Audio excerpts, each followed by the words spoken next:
Hi hello నమస్తే అండి. Welcome back to our channel. ఈరోజు వీడియోలో నేను హనుమాన్ మాలను ఎప్పుడు వేసుకోవాలి, హనుమాన్ మాలను ఎన్ని రోజులు వేసుకోవాలి, మనం ఈ దీక్షను తీసుకున్నప్పుడు ఎటువంటి నియమాలను పాటించాలి, అలాగే ఎటువంటి ఆహారాన్ని తీసుకోవాలి, అలాగే ఎటువంటి ఆహారాలను తీసుకోకూడదు అనే విషయాలన్నీ కూడా నేను ఇక్కడ వీడియోలో అయితే క్లియర్గా చెప్తానండి. అందుకని వీడియోని ఎవ్వరూ కూడా ఎక్కడ కూడా స్కిప్ చేయకుండా చివరి వరకు చూడండి. అలాగే మన ఛానల్ని ఎవరైనా ఫస్ట్ టైం చూస్తూ ఉంటే ప్లీజ్ తప్పకుండా సబ్స్క్రైబ్ చేసుకోండి.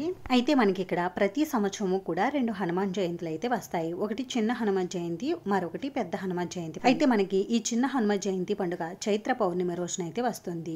ఈ రోజునే స్వామివారు కేసరి మరియు అంజనాదేవి దంపతులకు జన్మించారు. మన పురాణాలు అయితే మనకి తెలియజేస్తున్నాయి. అందుకని ఈ రోజున చిన్న హనుమాన్ జయంతి పండుగగా అయితే జరుపుకుంటారు. అలాగే మనకి పెద్ద హనుమాన్ జయంతి పండుగ వైశాఖ బహుళ దశమి తిథి రోజున అయితే వస్తుంది. ఈ పెద్ద హనుమాన్ జయంతి పండుగను ఎందుకు జరుపుకుంటారు అని అంటే, స్వామివారు బాల్యంలో సూర్యుడిని పండుగ భ్రమించి సూర్యుడిని తినడానికి వెళ్ళినప్పుడు స్వామివారు మరణిస్తారు. అప్పుడు బ్రహ్మాది దేవతల సహాయంతో స్వామివారు మళ్ళీ జీవిస్తారు. అందుకని ఈ రోజున పెద్ద హనుమాన్ జయంతి పండుగగా అయితే మనం జరుపుకుంటాము. ఈ చిన్న హనుమాన్ జయంతి పండుగను నార్త్ ఇండియన్స్ ఎక్కువగా జరుపుకుంటారు. పెద్ద హనుమాన్ జయంతి పండుగను తెలుగు రాష్ట్రాల వారు, కేరళ, మహారాష్ట్ర, కర్ణాటక వారు అయితే జరుపుకుంటారు. అయితే మనకి ఈ చిన్న హనుమాన్ జయంతి పండుగ నుండి మొదలుకుని మనకి పెద్ద హనుమాన్ జయంతి పండుగ వరకు మండలం రోజులైతే ఉంటుంది. అంటే 41 రోజులైతే మధ్య వ్యవధి ఉంటుంది. అందుకని స్వామివారి దీక్ష తీసుకోవాలనుకున్న వారు చాలా మంది ఈ చిన్న హనుమాన్ జయంతి పండుగ నుండి మొదలుపెట్టి పెద్ద హనుమాన్ జయంతి పండుగ వరకు ఈ దీక్షను అనేది కొనసాగిస్తారు. స్వామివారి దీక్షను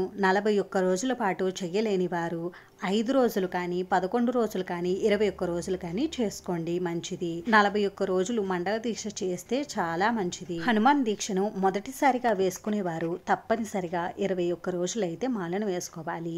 ఆ తర్వాత నుండి మీరు 11 రోజులు వేసుకోవచ్చు. అది మీరు మొక్కుకునే మొక్కుని బట్టి ఉంటుంది. హనుమాన్ దీక్షను ఒక సంవత్సరం వేసుకుంటే ప్రతి సంవత్సరము కూడా మాల వేసుకోవాలి అని చాలా మందికి డౌట్ అయితే ఉంటుంది. అలాంటిది ఏమీ ఉండదండి. మీరు ఎన్ని సంవత్సరాలు వేసుకోవాలి అని అనుకుంటే అన్ని సంవత్సరాలు అయితే వేసుకోవచ్చు.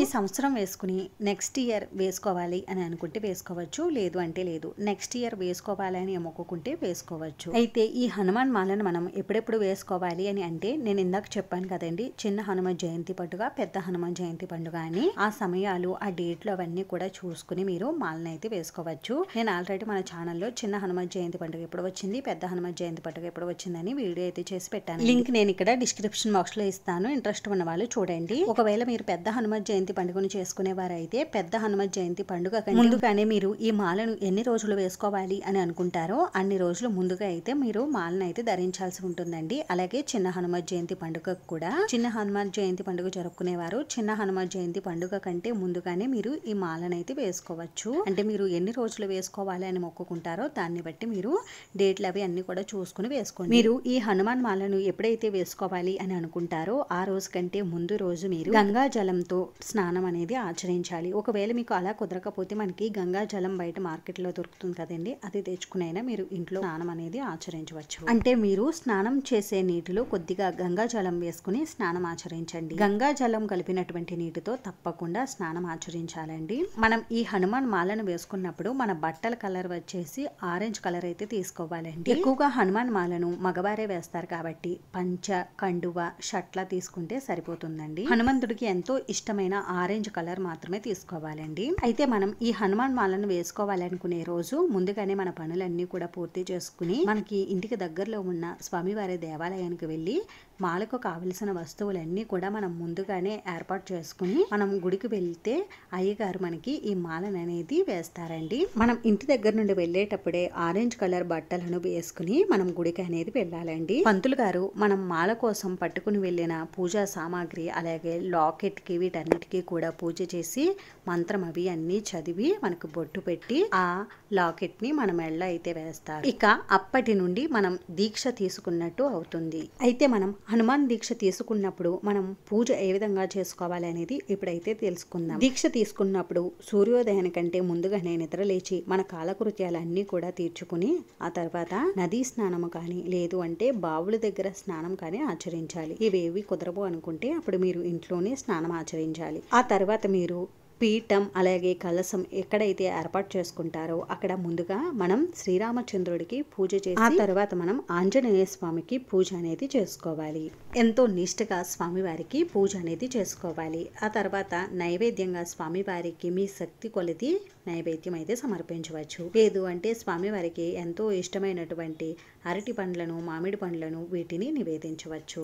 ఆ తర్వాత స్వామివారికి హారతిని కూడా సమర్పించి తర్వాత స్వామివారి జపం అయితే చేసుకోవాలి. స్వామివారికి పూజ చేసేటప్పుడు సింధూరంతో తమలపాకులతోటి పూజ చేసుకోవాలి. అలాగే స్వామివారికి తమలపాకుల దండను, అలాగే వడమాలను, అప్పాలమాలను కూడా సమర్పిస్తే చాలా మంచిది. అలాగే స్వామివారికి సింధూరం కలిపినటువంటి అక్షంతలతో పూజ చేస్తే కూడా మంచిది. అలాగే స్వామివారి పూజలో దీపారాధన కోసం ఆరెంజ్ కలర్ వత్తులను ఉపయోగిస్తే చాలా మంచిది. ఇంట్లో పూజ చేసుకున్న తర్వాత మీరు ప్రతిరోజు కూడా స్వామివారి దేవాలయానికి వెళ్తే చాలా మంచిది. ఒకవేళ అలా వెళ్ళడం కుదరలేని వారు ఇంట్లోనే స్వామివారికి పూజ చేసుకోవచ్చు. అయితే గుడికి వెళ్ళినప్పుడు అక్కడ తీర్థ ప్రసాదాలు అవన్నీ కూడా తీసుకుని ఆ తర్వాత మీకు ఏవైనా పనులు ఉంటే వాటిని చేసుకోవచ్చు. అలాగే ఉదయం పూజ అయ్యేటంత వరకు ఏమీ తీసుకోకుండా పూజ అయిన తర్వాత అల్పాహారం అనేది తీసుకోవాలి. ఆ తర్వాత మధ్యాహ్న వేళలో భిక్ష అనేది స్వీకరించాలి.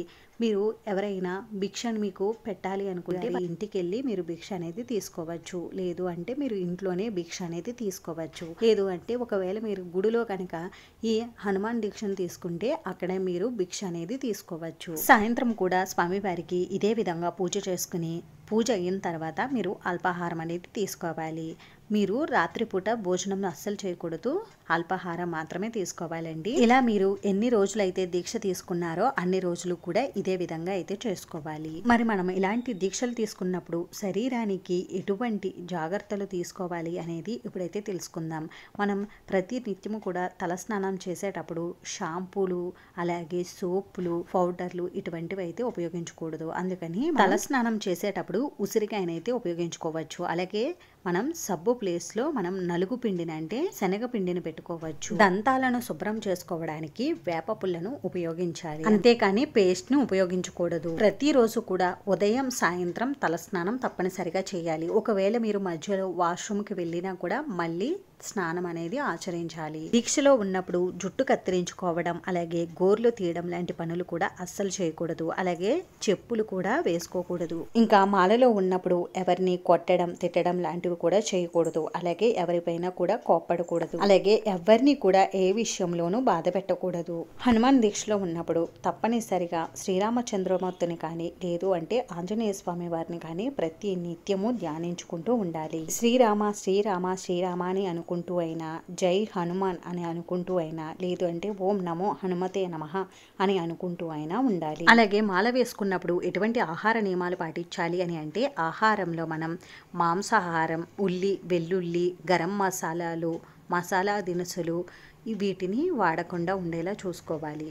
అలాగే పప్పు, ఆకుకూరలు, కూరగాయలు వీటితో చేసిన ఆహార పదార్థాలు తీసుకోవాలి. అలాగే మనం తీసుకునేటటువంటి ఆహారంలో ఉప్పు, కారం కొద్దిగా తగ్గించి తీసుకుంటే మంచిది. ఇంకా ఈ హనుమాన్ దీక్ష తీసుకున్నప్పుడు ముఖ్యంగా పాటించవలసిన నియమం ఏంటో ఇప్పుడు తెలుసుకుందాం. మనం ఇలా దీక్ష తీసుకున్నప్పుడు మనకి ఆహారం ఎవరైనా వండి పెడుతుంటే అంటే ఇంట్లో అమ్మ కానీ భార్య కానీ ఇలా మనకి ఎవరైనా ఆహారం వండి పెడుతుంటే వారు కూడా చాలా నిష్టగా అయితే ఉండాలండి. అంటే వారు కూడా తలస్నానం అవి ఆచరించి మనకి వంట అనేది చేయాలి. ఒకవేళ వారు వాష్రూమ్కి వెళ్ళినట్లయితే మళ్ళీ మీకు తలస్నానం చేసే ఆహారం అనేది తయారు చేయాలి. లేదు అంటే మీ ఆహారాన్ని మీరే తయారు చేసుకుని తీసుకుంటే మంచిది. ఒకవేళ ఇంట్లో పీరియడ్స్ ఉన్న వాళ్ళు ఎవరైనా మీ ఇంట్లో ఉంటే అప్పుడు మీరు ఇంట్లో అస్సలు ఉండకూడదండి. మీరు గుడికి అయితే వెళ్ళిపోవాలి. పీరియడ్ లో ఉన్న వారిని చూసినా మాట్లాడినా కూడా దోషం అనేది వస్తుందండి. అలాగే మీ ఇంట్లో హనుమాన్ మాల వేసుకున్న వారికి భిక్షను కూడా పెట్టవచ్చును. అంటే ఆ స్వాములకు కూడా మీరు భిక్ష అనేది పెట్టవచ్చును. అలాగే మీరు హనుమాన్ మాల వేసుకున్నప్పుడు ఎవరినైనా స్వామి అని లేదు అంటే జై హనుమాన్ అని పిలవవచ్చండి. మీరు మాల వేసుకోవడం ఎన్ని రోజులు అనుకుంటే అన్ని రోజులు కూడా పూర్తయిన తర్వాత మీరు మాల ఏ స్వామి వారి దగ్గర అయితే వేయించుకున్నారో ఆ స్వామి వారి దగ్గరికి వెళ్తే మీకు మాలను అనేది విరమిస్తారు. ఇంతటితో మనకి హనుమాన్ దీక్ష పూర్తవుతుంది. అంతేనండి. చూసారు కదా, ఈ వీడియో మీకు నచ్చితే మీ ఫ్రెండ్స్ కి, రిలేటివ్స్ కి షేర్ చేయండి. ఇటువంటి మంచి మంచి వీడియోస్ కోసం ఛానల్ ని తప్పకుండా సబ్స్క్రైబ్ చేసుకోండి. వీడియోని చివరి వరకు చూసినందుకు చాలా థ్యాంక్స్ అండి.